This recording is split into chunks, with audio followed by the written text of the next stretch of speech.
Yeah, I had to go live for this one. Conundrums. You know what I'm saying? Relationships. Conundrum relationships. Especially for entertainers, you know what I'm saying? You in a conundrum when you are an entertainer and you met a woman. You know what I'm saying? You were an entertainer and you met this individual.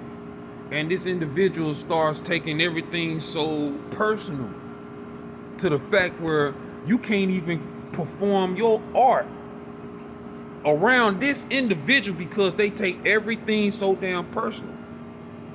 You know what I'm saying? You say, especially a rapper. When I was rapping, I was married. You see what I'm saying?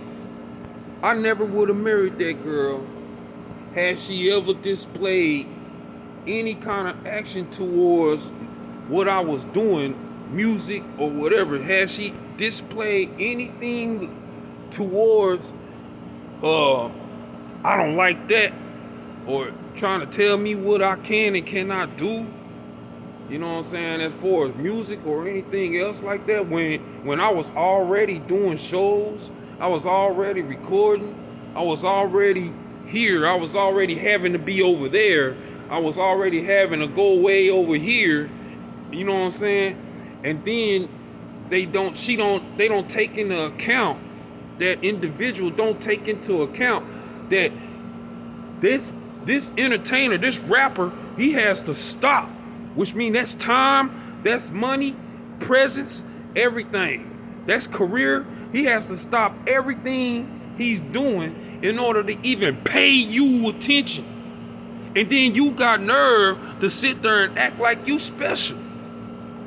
No, no, man. That's the mentality. This is the reason why people who are in the entertainment industry, when they get married, they marry people that are in the industry.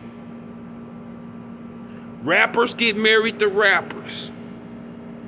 Ain't no coming down to no McDonald's, seeing your stupid ass working at McDonald's, broke and shit, and then turn around and be like, say girl, you so damn fine, man.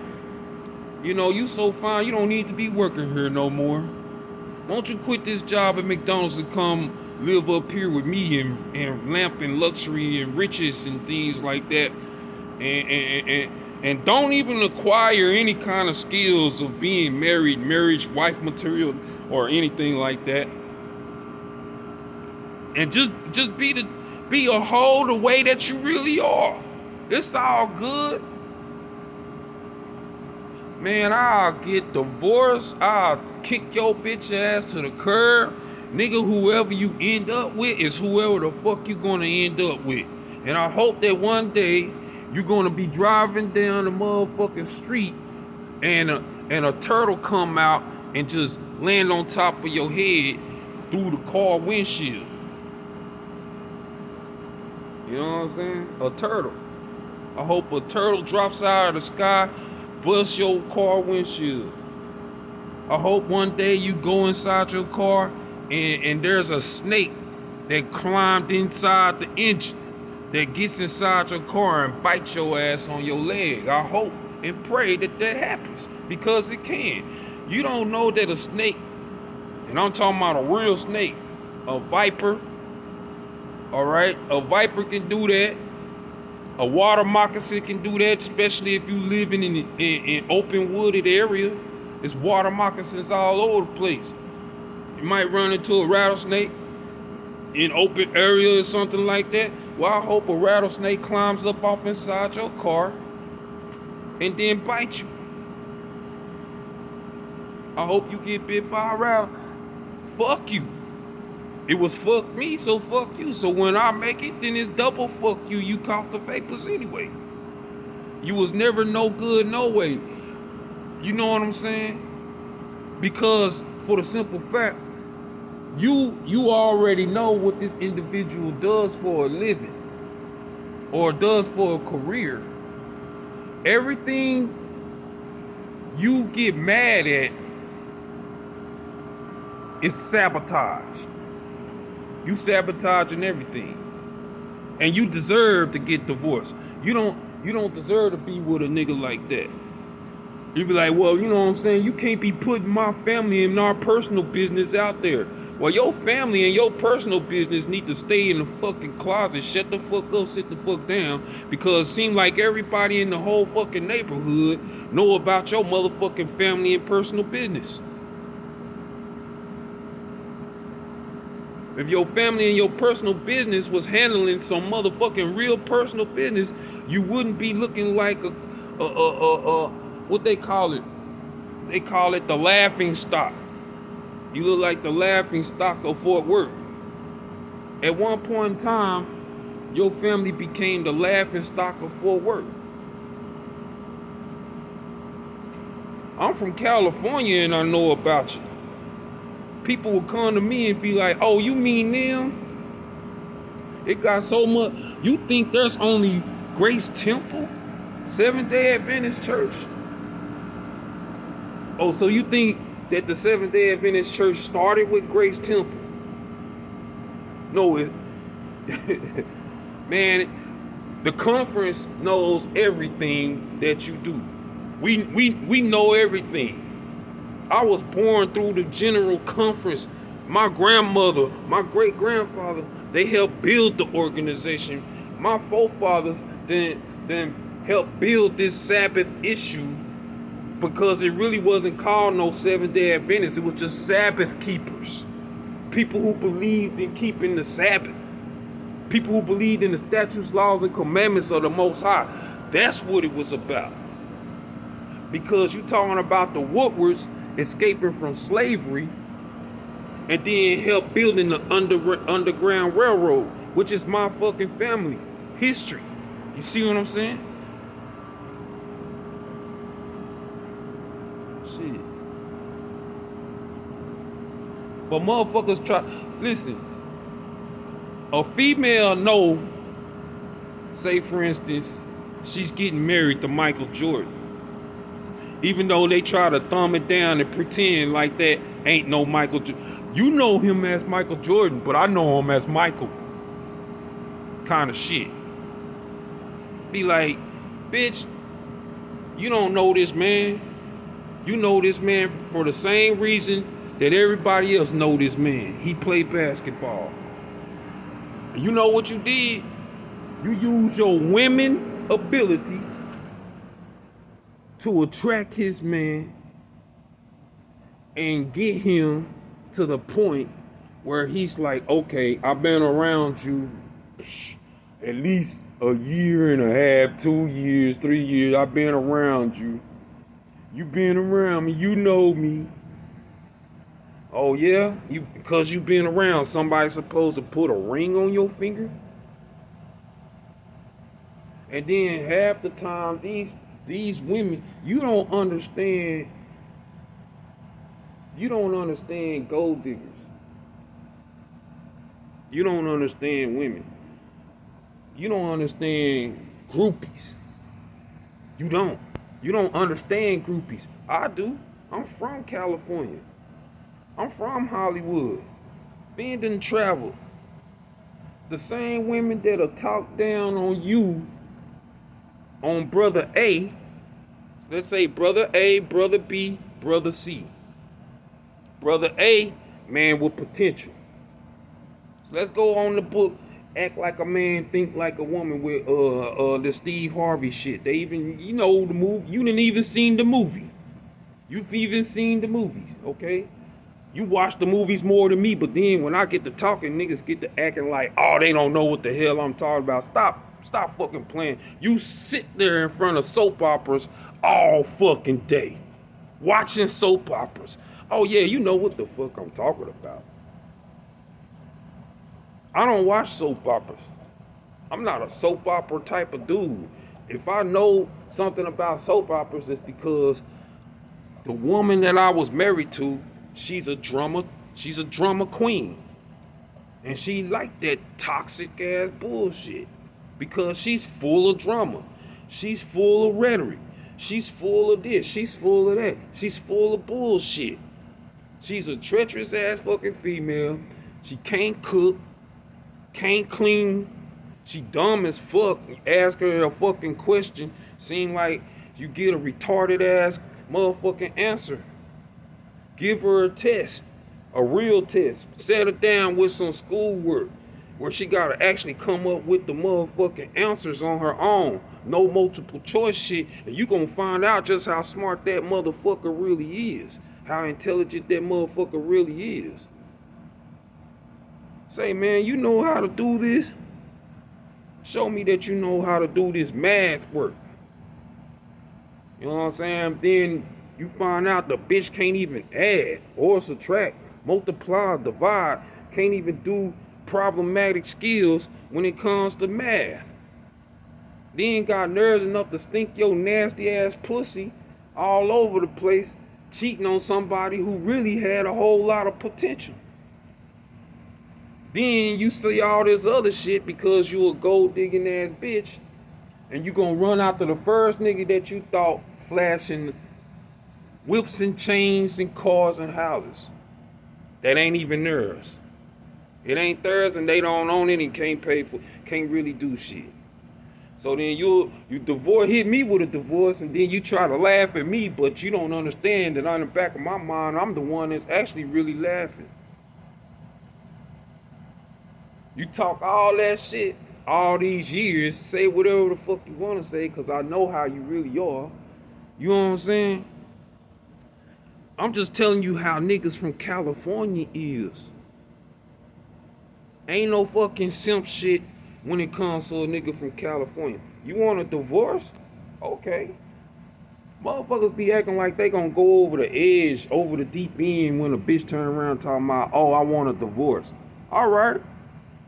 Every nigga in California will tell you, especially LA, where I'm from, West 29th Place, every nigga, you know how many females it is out here.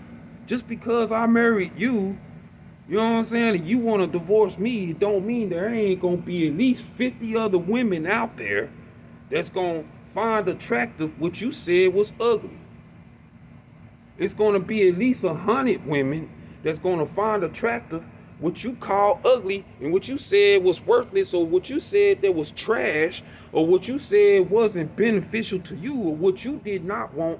There's at least 100 other women out there that say you ain't nothing but a fool. And you can flash your new lifestyle all you want to. Live how you want to live. But it's a such thing called karma. Karma. What goes around comes around. That what you sow it, that shall you also, whatever sow, anything that a man sowed, that shall he also reap. That's Bible. God said that. You know what I'm saying? Whatever a man thinketh, so is he. As a man thinketh, so is he. That's Bible. That's scripture. As a man thinketh, so is he. Nigga, you think you a killer? No, you are a killer. You really are. You might not have pulled the trigger or stabbed somebody or threw them off a cliff. You might not have done evil, but the notion of you being a killer is there. Before Cain killed his brother Abel, in his mind, he thought it that he was a killer. The action spilled over from his anger, and then he killed his brother Abel. Y'all niggas sit up here and think like, oh man, it was like that. He got, no. Because you got to understand, Cain actually loved his brother Abel. And they've been in fights before. They've been bickering and arguing because Abel was a tiller of the ground and Cain was a keeper of the flocks. And there's arguments between that all day long. Well, then, nigga, you owe me this. Well, man, then shoot, if I owe you this for your sheep, nigga, then pay me for all the grain, pay me for all this, and then pay me for all that I've been keeping your sheep. Feeding them. How they gonna eat unless they eating the stuff that my vegetations that I'm growing?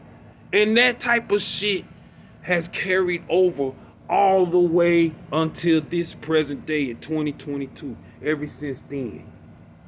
And I've been telling you because the same thing, dude come across the street with an orange. What you looking at? You ain't gonna get none. Bitch, nigga, I wasn't even thinking about your orange. I was out here playing. And punk ass motherfucker, I can go in the house and get my own orange.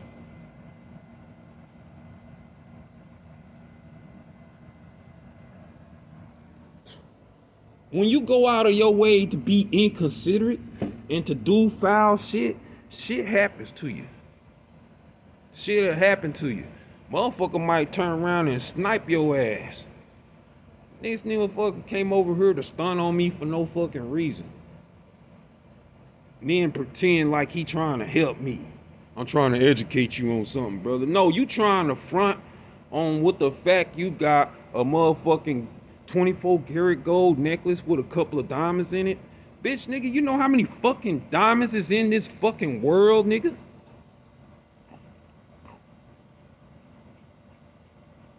You could never own every single diamond in this motherfucking world, nigga. Never. You will never own every single diamond in this motherfucking world. You think you somebody because you got 5 houses or something, nigga? You can't live in all of them in the first fucking place. You think you somebody because you got 15 cars and you can only drive but one car at a time.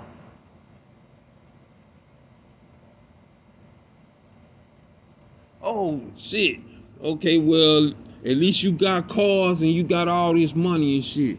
Okay, but what happens when you get out there on the road and then a semi-truck or something turn around and clip your ass and you fall off your motorcycle? See, God, what I'm saying is God has it's this thing called karma.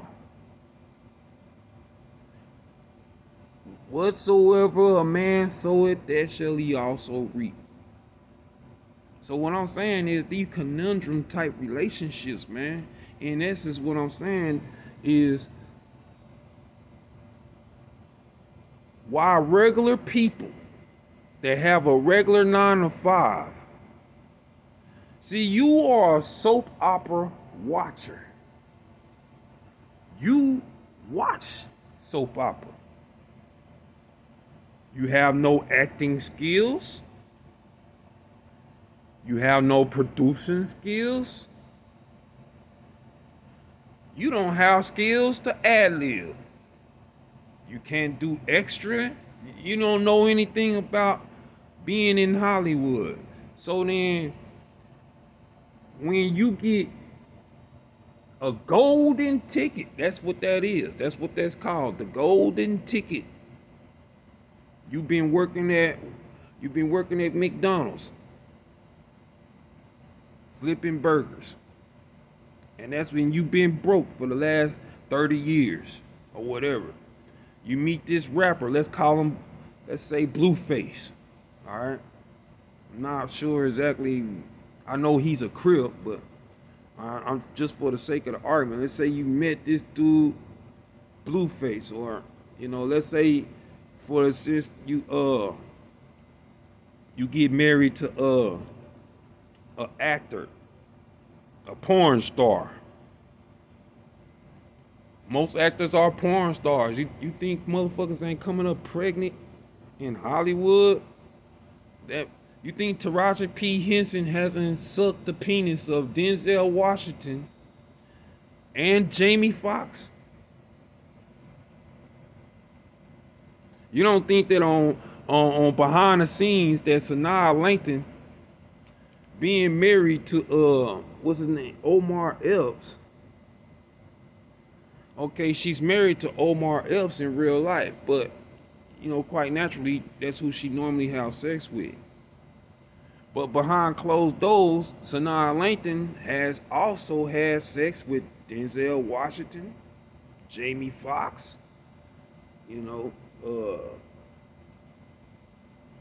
probably Tyrese Gibson,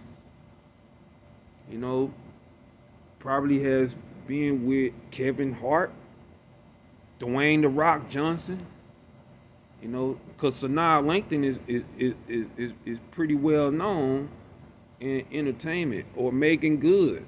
You don't think that Megan Good has slept with Dwayne "The Rock" Johnson? She knows exactly what it's like. That's making good. But see, y'all don't understand what goes on in Hollywood, though. I do. I know. Y'all don't know and y'all don't understand. I understand and I know what goes on behind closed doors. Yeah, man. You want to know the truth? Yes. Sanaa Lathan, Megan Good, they both have slept with Denzel Washington. Give it up, man. It's Denzel fucking Washington. Damn. What's so hard to understand that Denzel Washington done slept with Megan Good and Sanaa Lathan? That ain't hard to understand. That probably was just a Friday night. Oh, because the way you view it, you view it the same way that it might happen to you. Like, man, that was a once in a lifetime opportunity. Never happen again. But in Hollywood, you know what I'm saying? That's a Friday night. That's a Friday morning. You know what I'm saying? That's a Friday morning. Get tipsy.